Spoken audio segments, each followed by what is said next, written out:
this material world. There are two classes of people. First, the class of people having the wonderful qualities of humility, forgiveness, compassion, and self-control. They are called divine because they follow the will of God and serve the society. On the opposite side, we have people with ego, lust, envy, anger. They are called devil because they do not follow the will of God and create the disturbance in the society. They are called demons. In Satyuga, they used to stay in separate planets. The divine used to stay in the heavenly kingdom called Swargaloka, and the demonic in the low planet called Paraloka. In the next yuga, that is Treta Yuga, both of these classes stay on the same planet, Mother Earth. In this yuga, there was a great devil named Ravana. This Ravana was such a demonic personality that he was exploiting the innocent because he wanted to be worshipped and adored.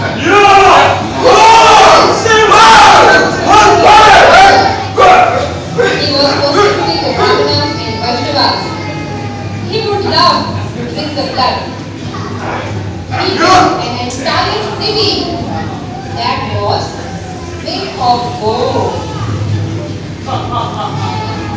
Even though he had this most beautiful kingdom made of pure solid gold, he was not satisfied. And he began to build a staircase to Indraloka. So he could conquer Indra also and take his abode. In fact, even if he conquered Indraloka, he would not have been satisfied. Even if he entirely conquered every planet within the universe, he would be dissatisfied. Because one who cannot control the mind and senses can never be satisfied with any means. The demigods, they knew that Ravana had received great benedictions from Lord Brahma. Not only that, Lord Shiva. No one could stop him. They understood in truth that when all else fails and situation is beyond control, there is only one shelter: to cry out for the help of Supreme Lord Narayan. The demigods began to pray to Lord Brahma. Lord Narayan gave the message to the Devatas: I will soon descend into this material world. I will descend on the earthly planet in the Raghu dynasty, and I will appear as son of King Dasharatha. We all know the story. The most loving mother, Kaikeyi, the beautiful wife of King Dasharatha. She loved Ram more than her son Bharat. But due to the bad association of Manthara, her maid servant, she caused 14 years of exile to Ram. His chaste wife Sita and loving brother Lakshmana followed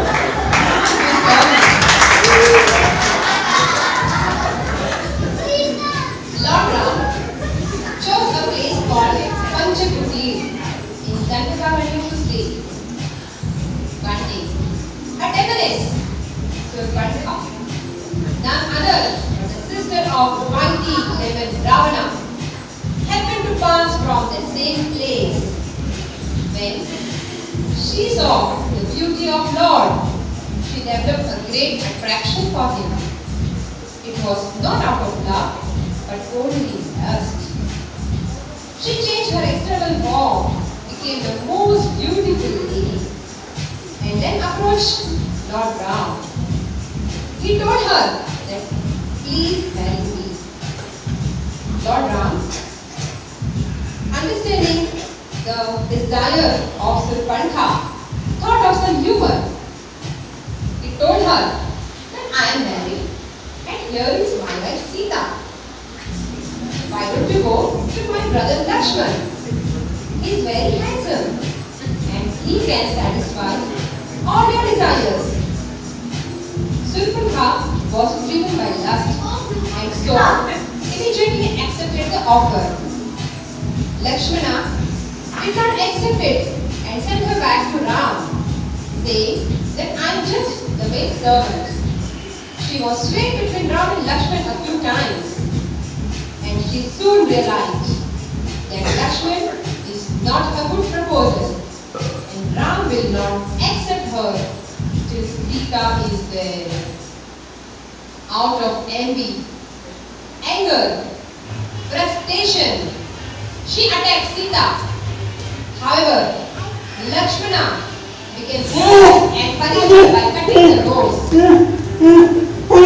Surpantha was furious, outraged. She approached her brothers Thar and Dushan. Looking at her sister's distress, they immediately attacked Lord Ram and Lakshman. However, Ram killed Thar and Dushan along with their 14,000 mighty arms within no time. As Surpantha saw this, she became more envious, angry, and revengeful. Screaming, she entered Lanka. Ravan was sitting on his throne next to his minister and his son Indrajit. When she came in, he was horrified to see her state. Whoever has done this to you, a noose of death is around his neck. Tell me, who did this to you? She knew her brother very thoroughly. Though powerful, he was a weak and lust. Keeping this in mind, she said, there is a lady called Sita, the most beautiful female in all this creation. And she started to describe every beautiful limb of Sita's body with such detailed poetic description. Just hearing it, Ravana's mind started going mad with lust. Then Surpantha said, I want you to bring her back to you. But she is married to this mortal man called Ram. What is the use? I tried to get her for you. But then Ram and Lakshman did this to me in my service to you. After hearing this and about Ram, Ravana called another Rakshasa, Marisha. Marisha disguised himself as a golden deer to allure Ram away. As Lord Ram followed the deer into deep forest, he shot the arrow and the deer cried out, Lakshman, Lakshman, help me, help me. Sita forced Lakshman to go and no one was around. Then went Ravana. He came disguised as a saintly person, knowing that Sita was very much inclined to open her heart to serve the saintly people. He took benefit of the situation, got over her hand and kidnapped her. Ram and Lakshman, frantically searching for Sita in all directions. They came to Kishkinda Kshetra, where they met Monkey Sugriva. They made alliance with Sugriva. On order of Sugriva, the team of monkey soldiers went out to search for Sita. Hanuman jumped over the sea and reached Lanka. He came in front of Mother Sita and presented to her the gift from Lord Ram, Lord Ram's ring. He assured her that Ram will soon come and rescue her and punish the demon Ravana. As an additional service to Lord Ram, Hanumanji also burned the entire Lanka city. Hanumanji came and provided all the information to Lord Ram. Overwhelmed with the service of Hanuman, Lord Ram embraced Hanuman out of love. Immediately, the entire monkey army started to march towards Lanka. However, they came to a still at the ocean, and Lanka was across the ocean. Ramchandra was humble, respectful, trying to show us how an ordinary person should respect higher beings. He went to the ocean and requested the blessings and permission of ocean. But while he did not receive any reply from ocean, Lord Ram with a burning angry glance shot an arrow into the ocean. The ocean became terribly hot. Terrible turbulence and agitation started to formulate, and it was about to happen that all the aquatics were on the verge of death. At that time, Lord Varuna came out. He begged for forgiveness. He gracefully accepted to assist Lord Ram by allowing a bridge to be built on the ocean. 800 miles long bridge was made, and the entire monkey army crossed over the ocean and soon reached the mighty city Lanka.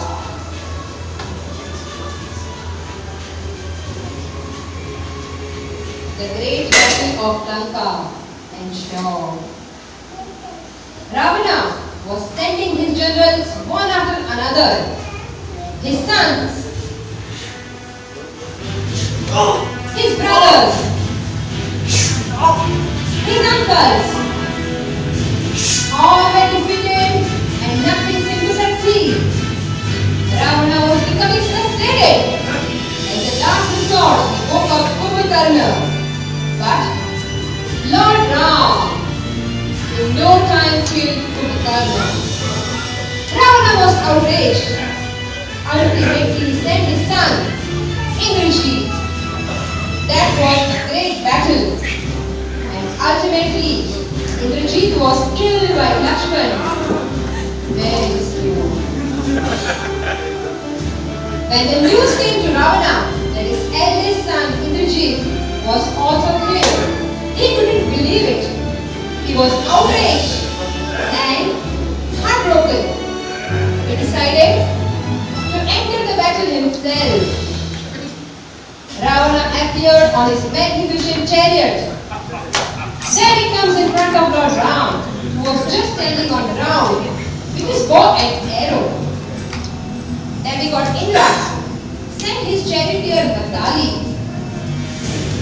Lord Ram, now on his chariot, against Ravana, and a fierce battle began between Ram and Ravana. They were showering each other with all kinds of mythical arrows and javelins and all other kinds of weapons. Sometimes Rama's body was covered with arrows and nobody could see Ram. At other times, Ravana's body is covered with arrows and nobody could see Ravana. Sometimes they were crashing each other's chariot against Ram with very sharp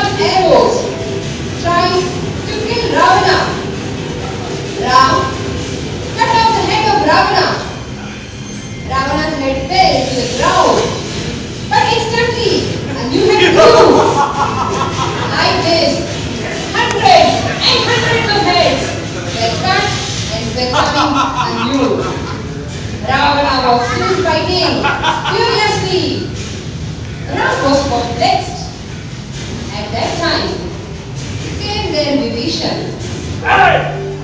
Vibhishana revealed to Ram, "My lord, within the heart of Ravana there is a nectar, celestial nectar given by Lord Brahma. The only way to kill him is you have to shoot an arrow in the core of his heart, and that arrow has to dry up that nectar." Vibhishan also reminded him about the gift of Agastya Muni, who had gifted Lord Ram, pleased with his business services, with a Brahma arrow.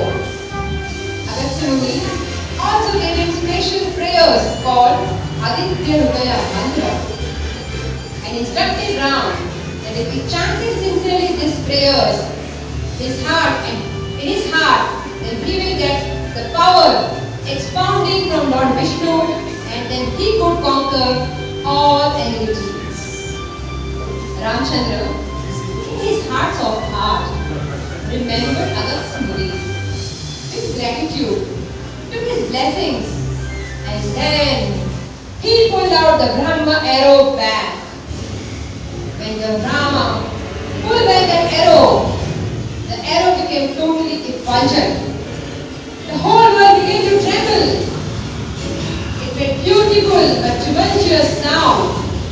It went up all directions. Everything in the entire battlefield stopped. Millions and millions of soldiers and all devtas who were watching, they were fixed simply on watching this arrow as it soared through the air. It hit its